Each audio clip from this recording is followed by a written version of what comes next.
Your Steve Jones Show podcast is loading now. The Steve Jones Show podcast is sponsored by Sunbury Motors, North 4th Street in Sunbury, and Sunbury Motors Kia, routes 11 and 15 in Hummel's Wharf.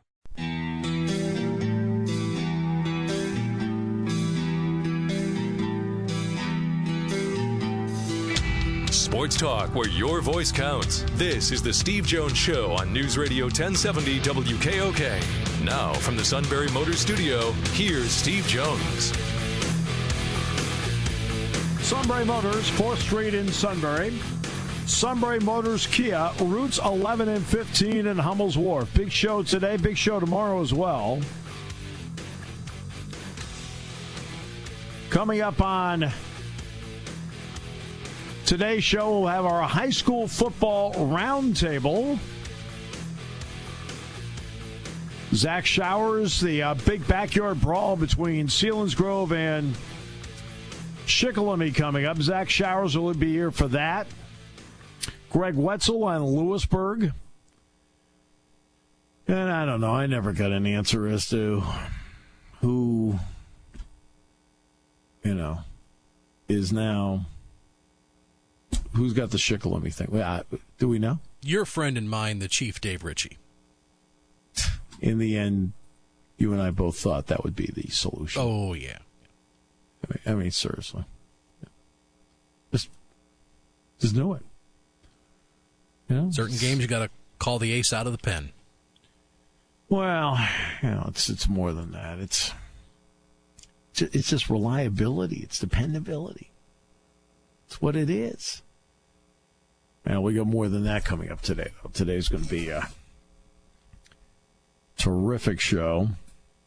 Tomorrow, same story. We're going to have Paul Alexander from Pittsburgh on the show tomorrow. Looking forward to talking with him. Cam Mellor's on the show today from Pro Football Focus. Frank Bodani, York Daily Record. So we have a lot going on the show today. And once again, the person that's supposed to be on the show representing his team has bagged us again. But don't worry, if they need a Facebook hit, he's there. Clicks. He counts the clicks.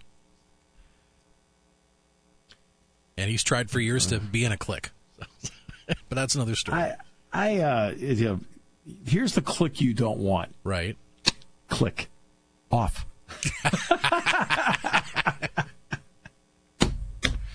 Or a series of clicks like this.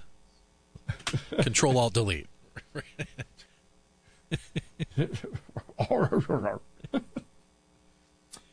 How about the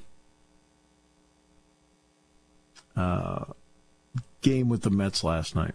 Did you hear about this? The Mets won at Citi Field over the Arizona Diamondbacks 9-0. Heard Pete did something pretty cool.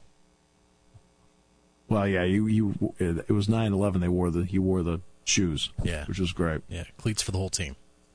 Yeah, except here's the deal: the New York Mets on September 11th, 18 years to the day, had 9 runs on 11 hits. So on the scoreboard, you saw 9-11. How about that? 9-11. 9 runs on 11 hits. Can't make that stuff up. No, you can't. It's remarkable. I mean, that really is remarkable stuff. Wow. Okay. The Penn State and Pitt, one quick note on the game. I haven't heard anybody bring this up. It's going to be right in the neighborhood of 110,000 at Beaver Stadium, correct? It's also the first road game Pitt's played this year. Their other 2 games were at home. Now, obviously, they pipe noise into their facility and the whole deal. But you can't replicate this stadium. You cannot replicate this stadium. Very, very difficult. silent counts, things like that. And it's not just the quarterback, what he has to do. You're talking about the tackles, the wideouts. I mean, they've got to be able to somehow figure out where everything is, what the count is. And this will be the first time this season that Pitt has played a road game.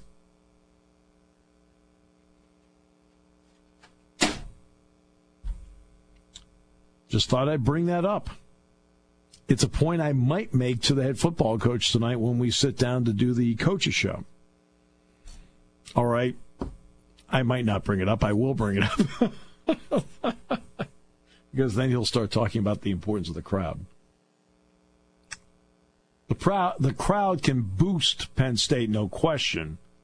But at the same time, this is also a team that Penn State is facing that is going on the road for the first time in a true road environment for the first time since mid-November. I mean, the bowl game was in a, quote, hostile environment. The ACC championship game sort of was down in Charlotte, sort of. But in terms of going into somebody else's place, and they haven't seen 110,000. In fact, I don't think they've, when they played here, it was 109 plus 2 years ago. It's going to be about 110. I went down, it's a little bit more than 110 on Saturday. I don't think they've ever seen a crowd that large before, ever. It is, you talk about, quote, home field advantage. We talk about home field, home court, home ice advantage. We talk about that all the time. But something in football, when you've got 110,000 people and they're really into it, I mean, no offense, but I've been to Michigan where there's been 111,000. It was like, it's like golf applause on 17 after a par. Okay. As opposed to wild and crazy. Well, here it can be wild and crazy. Ohio State, to its credit, can be wild and crazy. It's loud there. Wisconsin may have 90, but it's wild and crazy. Nebraska may be 90, but it's wild and crazy. I think the one place that Pitt goes where it's like that is Clemson. Not here. Here is, this is going to be, I think the crowd's going to has an opportunity to make a huge difference in this game Saturday. And it's something tonight when I'm on with James, we will talk about that. So, you have to. You have to. I know he's talked about it, but let's get into the terms that everybody can understand. Right? The terms that everybody can understand is this is, quote, their first road game. Well, that means they haven't had to face this before. Makes a big difference.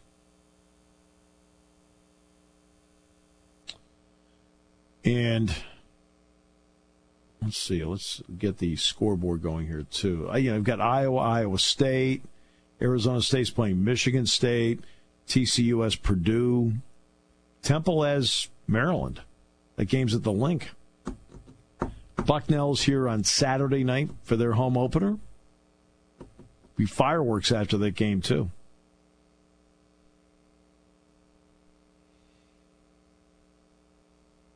See if Dave Cicchini's team can break through. I want to say it's 6 o'clock on Saturday night. Does that sound right? That is correct, and we're going to be doing a special broadcast is going to start at 3, a special tailgate extended broadcast over on Eagle 107 before we turn things over to Doug and Kevin.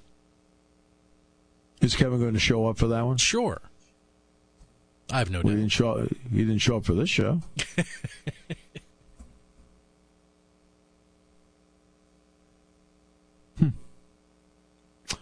The Mets lead Arizona 10-0, top of the 6th inning, Citi Field. Yankees first of a doubleheader lead at Detroit 4-2, top of the 6th.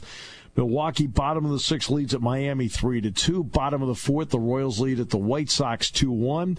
Cardinals have scored 2 in the top of the first. They've jumped out to a 2-0 lead on Colorado. San Diego and the Cubs at 3:40, 3:45, Pirates and Giants. Second game of the doubleheader, Yankees and Detroit, right after they're done with the first one. Braves and Phillies tonight. It'll be a 6:40 airtime and a 7:15 first pitch tonight. That game, by the way, is not only on WKOK, it's also on Fox tonight. Yeah, they just moved that a couple days ago. That was a little last-second thing they did. Fox. Yeah, it'll be on Fox tonight. And then, of course, college football. Oh, yeah, the NFL tonight. Was it Carolina, Tampa Bay? Does that sound right? Mm-hmm. Really? It'll be better than the Monday night game, that's for sure. Eesh. Now that we hear that the Jets are going to be without probably both Sam Darnold and Le'Veon Bell. Your guy, Lev. Lev did not practice today. Your guy, Lev. My guy? What are you talking about? Yeah, he's your guy. What? 2-6? He's your guy. He's always been your guy. What? You said that about AB. That's your guy, too. All right, now here are the games tomorrow. North Carolina, Wake Forest, Kansas, Boston College. Washington State takes on Houston. It's going to be a doubleheader on ESPN. North Carolina, Wake at 6 tomorrow. Washington State, Houston at 9:15. Now, also tomorrow, though, Penn State and Stanford in women's volleyball in Rec Hall. Now, that's going to be wild. That is going to be wild. Saturday, Arkansas State's at Georgia. You're like, really? You're talking about that game? There's a reason I'm talking about that game. Blake Anderson is returning to the sideline for the first time as Arkansas State's head coach since he lost his wife, Wendy, to breast cancer in August. Georgia's doing a major initiative in the stadium about breast cancer awareness and also fundraising. But Blake Anderson will be on the sideline for the first time since his wife passed away a month ago. And when Arkansas State plays at Georgia. Ohio State plays its Big Ten opener at Indiana. Mentioned Maryland and Temple. Let's see. Kansas State's at Mississippi State. All right, some interest there. NC State's at West Virginia. Air Force is at Colorado. Alabama's at South Carolina. It's a SEC opener for those two teams. USC is at BYU. Mentioned Arizona State's at Michigan State. That's at 4 on Saturday. Colorado State's at Arkansas. Idaho's at Wyoming. Buffalo's at Liberty. Just want to get those two in. The night games include Florida at Kentucky. Let's see. Clemson's at Syracuse at 7:30. If you wonder why Chris Fowler's doing this game with Todd Blackledge and Sean McDonough is with Kirk Herbstreit, the reason is simple. Sean McDonough is a Syracuse grad, and he's being honored at Syracuse this weekend. So since he's being honored at Syracuse this weekend, they wanted to make sure he was on the game. And so Chris is coming here to work with Todd Blackledge. So that's the reason why that switch was made. Oklahoma's at UCLA. That'll be a rout. Texas is at Rice. Let's see, the late game. Anything in the late game? Well, Texas, Arizona in the late game. That's not bad. Texas Tech at Arizona is not bad for a late game.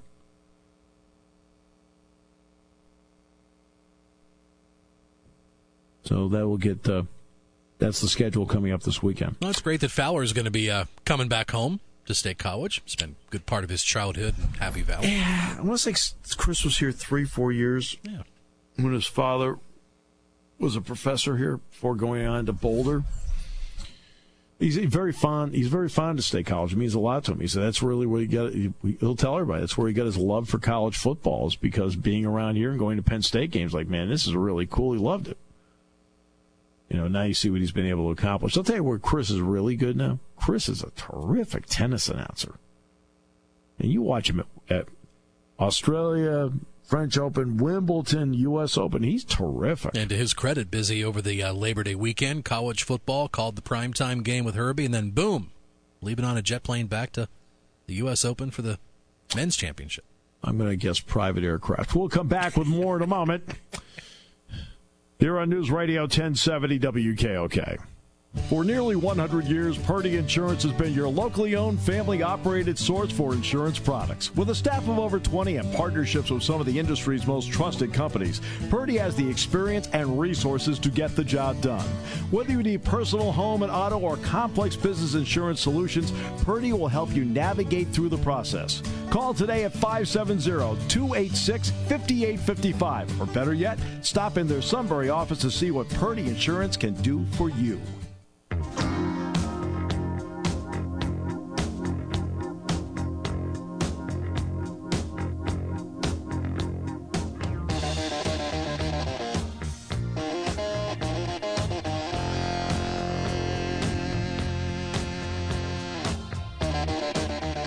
Now, Bruce Bochy's done a lot of losing in his career, but he's had a great career.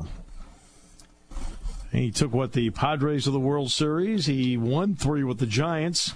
Yet you found an interesting stat about what he's done in his career. So his career as a manager goes from 1996 to this year, 2019, as he'll be calling it a career managerial-wise with San Francisco and with Major League Baseball. And his win-loss record as a manager going into yesterday was 1,996 wins and 2,019 losses. I can tell you right now, he's not going to catch the loss column with that team. So he's just a whisker under 500. And you know what? He is considered incredibly successful because he won 3 World Series. And he went to a 4th with San Diego. Also, was a great analyst, TV booth analyst. Before he went back into the into the dugout. Yeah, wasn't bad. So, there you go. Our high school football roundtable is coming up in the next half hour. Boys are ready to go. Gregg Wetzel on Lewisburg. Zach Showers on Selinsgrove. And the only dependable guy in the Shikellamy broadcast, Dave Ritchie, will join us. The other guy doesn't think we're important enough. Yeah, you win one award against no competition, and suddenly you think you're big. Taking your calls at 800-795-9565. This is the Steve Jones Show on News Radio 1070 WKOK. Now, from the Sunbury Motors Studio, here's Steve Jones. It Chapter 2? Did I hear that right? That's right. How many unanswered questions were there from It Chapter 1? Yeah, Kyle Alexander had a chance to see it earlier this week. He was shocked how long it was. It was like pushing 2 hours. And what did he think of it? That was a good one. That was a good one. Saw what you did there. It's quite scary. But I'll leave the rest up to Mike tomorrow morning. I don't want to steal his thunder. So is this the third time in the last 4 weeks that the play-by-play voice of Shikellamy had liquid lunch with somebody instead of being with us? I don't know liquid lunch, but it could be power meetings, could be just getting stuff done the other end of the building. But hey, that means more chief time, and that's always great to me. Or else he's bailing suit light out of something. I don't know. All right, so it's just a. No, I just stopped in the room during the break as we were setting things up for the round table, and you could have sworn Shikellamy is playing Mount Carmel this Friday night. Chief was waxing poetic back in the day when when he was going mano a mano with Carm DiFrancesco. Wow, we'll probably skip that line of questioning. Okay, it's just this will make for a great after show, though. I will say that. Yeah, sure. Okay, so let's start with Lewisburg. Look, the postmortems on last week are not going to be pretty this week on anybody, unfortunately. So, Greg, you got Milton coming up. It's the Tomato Bowl. Do they have T-shirts for this, or is there? I have no clue. Okay, I mean, Greg, do they? Tomatoes, so it doesn't matter. I mean, is there a trophy that looks like a tomato? Well, there used to be a trophy, but since it used to be Lewisburg, Warrior Run, and Milton would always get together to play this game, but not any more than I'm aware of. Okay, so we're not sure about the trophy. Right. Because, I mean, essentially, to you and me, the only thing that's important is a green jacket. That's true. Thank you, ladies and gentlemen. I set that up myself. All right. So last week, what just didn't work? Where are they missing out on not being in sync? Third down. Defensively, Lewisburg let Mount Carmel off the hook on 7 plays of 3rd and 8 or longer. And 1 4th and 12. They scored a touchdown on a 4th and 12, hitting a back out of the backfield. That right there was defensively the biggest letdown for the Green Dragons. On offense, they fumbled 3 times without contact. It was just missed exchanges in the backfield. One was inside their own 10, one was inside Mount Carmel's 15, and the other one was about the 45-yard line. So those were huge issues. Yeah, it's interesting in college football and in the pros, the way the game is played now. It's so wide open with spread offenses. To be honest with you, being on schedule is not as important anymore. Mm-hmm. But how about in high school football, Greg? How important is it being on schedule? I think it's key to any high school team's success to be on schedule because, Mount Carmel got out of their RPO offense and went into a power running game. And we would stop them on 1st and 2nd down, but then on 3rd down we couldn't stop them. Or 3rd and short we couldn't stop them. It just kept them on schedule the whole night. Where with Lewisburg, we didn't make those 3rd down plays. We had over 300 yards of offense in the game, but we didn't convert those big 3rd down plays that would keep drives going. All right. When I would guess over the years, the Milton teams I recall are ones in recent years that have really put the ball up early and often. Is that still the same? Well, they have a new quarterback. Phil Davis was their quarterback last year, and he was a 3-year starter. So they have a new quarterback this year, and they're running it about 2/3 of the time. So we look for them to probably run the ball more than they pass the ball, but they just haven't been able to get their offense going this year. They've only scored 14 points in 3 games, and so they're really struggling offensively. But maybe they'll change their game plan against Lewisburg this week. Who knows? But right now they run the ball 67% of the time. All right. How important is it psychologically for Lewisburg to play with the lead in this game? Oh, I think it's huge because this will probably be the biggest crowd of the year for Milton at home. And if they stay in the game and Lewisburg doesn't stay with their scheme and stay with what they do best and keep Milton hanging around, it's going to be tougher and tougher to beat this team. But I think if they play their game, go in there with not looking forward to next week, just focusing on Milton, they'll be okay. But if they let them stick around, it's a 1-score game going into the 3rd, 4th quarter. They're going to have a tough time beating them. Yeah, this will be on 100.9 The Valley coming up. Okay, so what's the story in your game this week? Ooh, I don't mean the game's Friday night. What's the story in your game this week? It was good today. A 75 today, Steve. Oh boy. Oh, it was good. Oh man, alive. I had 2 birdie putts slip out. It could have been better. It was good. Hey, I'm going to be at State College tonight watching the women's soccer game, Lady Lions. Yeah, Oklahoma State. Yep. Oklahoma State tonight. One of my former at 7 o'clock students, at Jeffrey. Yeah, one of my former students plays in the women's soccer team. That's awesome. Yep, Kelly Byler. Oh, that's great. Yep. So I'm going up to watch her play tonight. Yeah, they got Oklahoma State tonight. They have Virginia at 1 o'clock on Sunday. Right. Yep. So we'll be there. That's terrific. Yep. My last outing, I went 15 holes, then it got dark. I was 65 through 15. Not bad at all. On the blue course. That's good. That's really nice. Not bad. I'd be way behind you. No. You're right there. I had a good day today. Yeah. Good day. I did too. I had you on the air. Thanks. All right. So we got to set up some kind of Thanksgiving pay-per-view golf outing with you two. Oh, I'm for that. Man, the turkey. couple turkeys out there, yeah. sure. Right. Yeah. Obviously, at a southern location. That would be even better. Come up with the money for that one, Sean. Come up with the money for budget. that one. Well, just so you know, Greg, right? Dave Ritchie's in here today because we're sure the suit is out there garnering the money for such a trip as we speak. There you go. Right? He looks at the bigger picture. Yeah. Which to us means Southern means you and I are going to Selinsgrove. Exactly. That's north for me. No, that's south. I'm just pointing up for the station location in south.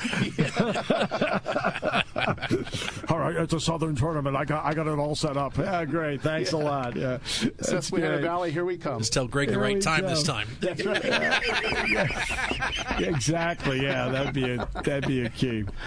With that, we bring in the outstanding color analyst with very broad shoulders, Dave Ritchie. The chief joins us. Dave, how you doing today? I'm doing okay, and we just weren't talking about Mount Carmel. Greg and I were talking about Lewisburg, Milton, and all the West Branch teams from before. But Sean came in just as Carmi story came around, so. That's almost 50 years ago, okay? So, the older you get, the better you were back then. Yeah, boy, you ought to hear me talk about my early years in broadcasting. Whoa. It's something else. Dave, okay, so Schick comes into this one, and again, they didn't play well last week. Why not? Well, I wouldn't go to say that they didn't play well because a lot of people don't realize that they had 2 touchdowns that weren't ruled as touchdowns, and both of them occurred when the score was 20-12, and that was in the third quarter, which put them right back in the ball game. And the other fact is that Loyal Sox scored both their touchdowns in the first 2 minutes of the game, and the Braves played very well after that. But it's the same old story, Steve. The fact that when you have 3rd and 6 inches at the goal line and you jump off sides, that takes your chances of putting one into the end zone makes it a little bit tougher, and that did hurt. But Loyal Sox a good football team. They've got an excellent running back in Hill, and he's only a freshman. And it reminds me of Le'Veon Bell, the way he carries and runs with the ball. And the Braves, I think after a couple of disappointments, they might have lost a little bit of their snap in the fourth quarter. Okay, so when you look at this team, where are they better through 3 weeks? Well, I think defensively that they're still playing. They're playing strong up front. I saw a couple of the kids, some of our linebackers that are consistently making plays, and one in the defensive end. And to be honest with you, I think they made a mistake on the very first pass play against Loyal Sox, but after that they contained Loyal Sox, which had a very good passer in Cavanaugh, and they had a young man by the name of Watkins that had I believe almost 500 yards in receiving in 2 games, and they did a nice job there. So I would say defensively that they're playing very well. The fact that they're again getting in the red zone and not scoring, that's the big problem. I mean, it's a shame because it's like playing between the 20s a lot of times. It's just tough on the coaches. They get frustrated, and one of these days it's going to change. It has to. It just has to. All right, so. Can I say one more thing? Of course you can. Special teams, punt return, kickoff, and punt, doing an excellent job. We have a young man that just lights things up. Zachy Nettles had a 90-yard kickoff return with 2 minutes to go in the first half, and he also was the one that set up the next scoring drive with about a 50-yard return on the kickoff in the third quarter. They're doing a nice job on blocking on the returns, and this kid can fly, and he's you're not going to arm tackle him. So I would say their special teams have been exceptionally well, have done exceptionally well. For those who are not completely in tune and initiated with the rivalry, what does this game mean? Well, there are so many people that either lived in the Sunbury, Northumberland area that now live in Selinsgrove, or vice versa. That this is almost like two of the closest communities. It borders on the old Shamokin Coal Township and the Northumberland Sunbury rivalries. Now it's just a little bit farther down the river. It's one of those games that many people that they might not come to another football game all year long, but they'll show up at Shikellamy Selinsgrove because it's I don't know if you want to call it bragging rights, but it's always nice to beat your I guess your next door rival. And there's a lot of like after the game everybody's kind of friendly, but before the game it's a tough one. All right. Well, to win it, what do they have to do? Well, I was looking at Selinsgrove's offense, and the teams that they've had to play so far. They beat Lewisburg, but then they had to play Jersey Shore at Jersey Shore, and of course Southern Area. Do you know that Southern Area has more Division I football players on their team than Bloomsburg University does? I mean, that's just amazing. All right, but the thing is, they played two very tough teams, and their offense has the last two games has been non-existent. They're going to have to stop Schoen from running the ball. He had a great game against Lewisburg, but against Jersey Shore and against Southern, not so good. And Danny Schock, who once was in the Shikellamy system, outstanding quarterback as a freshman last year. This year, he just hasn't gotten on track, and the potential is just there for that kid. He's got a great arm, and he makes good decisions. So they're gonna have to play, I'd say, probably their best defensive game to stop Selinsgrove's running attack, countered with the ability for Schock to put the ball in the air. Dave, thanks so much. Really appreciate it.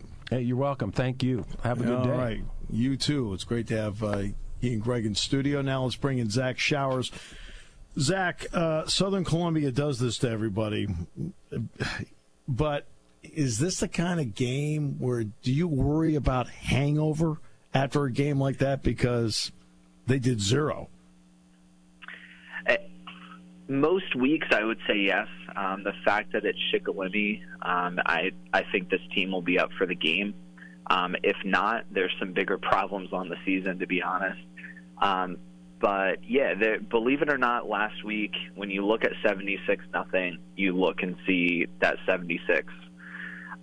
Believe it or not, Selinsgrove's defense for the first quarter and a half, considering the talent they were going up against, actually did not play too bad. They showed up. They were where they were supposed to be. They limited big plays from a Southern offense that throughout the year has just either thrown the ball over the place with Fleming. The Garcia brothers, have been taking it in from wherever they touch the ball. So to be honest, last week's game was rough. They gave up a lot of points, especially in the second half. But overall, the team played pretty hard, and I think there's a lot of hope that maybe they can turn the corner this week against Shikellamy. That said, I brought this up with Gregg Wetzel, and I'll bring it up with you. I said, how important is it for Lewisburg to get to the lead? After what happened last week, how important is it actually for Selinsgrove to be the first team to score and get to the lead? Oh, I think it's huge. This is a team right now where after two tough losses like that, and especially the struggles that the offense has had, to get up would be big, and not have that pressure of things haven't been going well the past couple weeks, and now we have to do things that we haven't been doing a lot of, and either try to force plays that aren't there or force the passing game if it's not there. So it would be huge from a confidence perspective and just mentally knowing, okay, we've turned the page, it's a new week, and let's go out and have a great rest of the game and a great rest of the season. All right, so how does it happen? What do they need to do? I think everything right now starts with the offensive line. Selinsgrove's offense has had 2 first downs combined the past 2 weeks, and both of them came in the fourth quarter of games. The offensive line has to communicate better. They have to work together well. They have to be where they're supposed to be. And that's really going to open up everything else. The running game has been non-existent the past 2 weeks. The passing game, when they drop back, Danny Shock has been hit. So to be honest, the offensive line really has to get going. One thing with the offense, too, I know you hear it a lot in the college and NFL talking about explosive plays, and, staying on schedule is important, but also, getting big plays. I mean, Penn State's offense is the perfect example of that. And right now, the last 2 weeks, Selinsgrove has had 0 explosive plays, running or passing. So it's been a lot of long fields. So they're going to need to make some explosive plays more than just putting long drives together. And then defensively, going up against Shikellamy's wing T, a lot of it's going to come down to what those 3 down linemen do in the 3-5 defense. I think if they can get penetration and force things outside, I think that Selinsgrove's defense will stand up pretty good against Shikellamy. If Shikelamy's offensive line can dominate the line of scrimmage, it could be a long night. Zach, it's always a pleasure. Thanks so much. Great to have you with us. Absolutely. Thank you. All right, so you've got on 100.9 The Valley. It'll be Lewisburg against Milton in the Tomato Bowl game. Then it'll be Shikellamy against Selinsgrove. Eagle 107 will have Selinsgrove, and it'll be News Radio 1070 WKOK with the Shikellamy broadcast. Back with more in a moment, brought to you by our good friends at Sunbury Motors on News Radio 1070 WKOK. Hey, come closer. Word has it Sunbury Motors is preparing for their biggest truck sale ever. Pick from Central PA's largest selection of new Ford trucks with savings up to $16,350 during Sunbury Motors' massive September truck and SUV sale. Over 45 2019 Ford Escapes starting at just $18,180. Four-wheel drive 2019 Ford EcoSports are slashed to as low as $17,320. SMC has up to $8,000 off 2019 Ford Edges and up to a whopping $13,000 off Ford Expeditions. All clearly marked with these huge discounts. Maybe you'd better pull over and write this down. The hot, all-new 2019 Ford Ranger has discounts up to $6,500. And Sunbury Motors has 2019 Ford F-150 Crew Cabs slashed to just $32,909. That's a lot of slashing. SMC is where you want to be right now for the largest truck and SUV sale in Sunbury Motors' 104-year history. Hurry while supplies last, but don't tell anyone.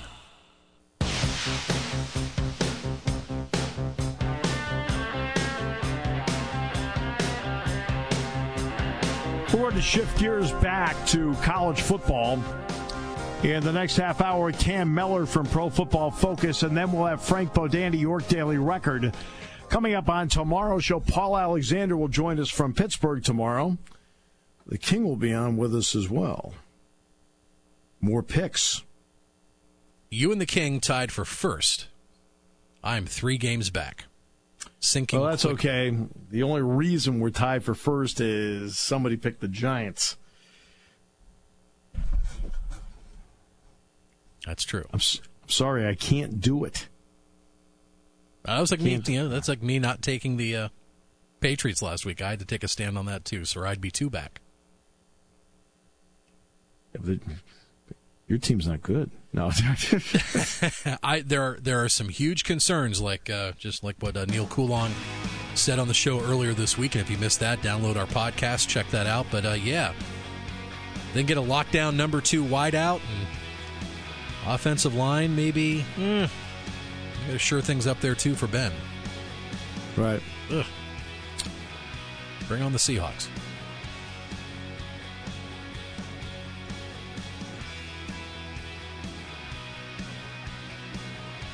All right. Great to have you with us on the show today. Next half hour, Cam Mellor, Pro Football Focus, and then Frank Bodani, York Daily Record. A lot of Penn State Pitt talk in the next hour. Game is noon Saturday. We're on beginning at 10:30. Today's show brought to you by Sunbury Motors, 4th Street in Sunbury. Sunbury Motors, Kia routes 11 and 15 in Hummel's Wharf.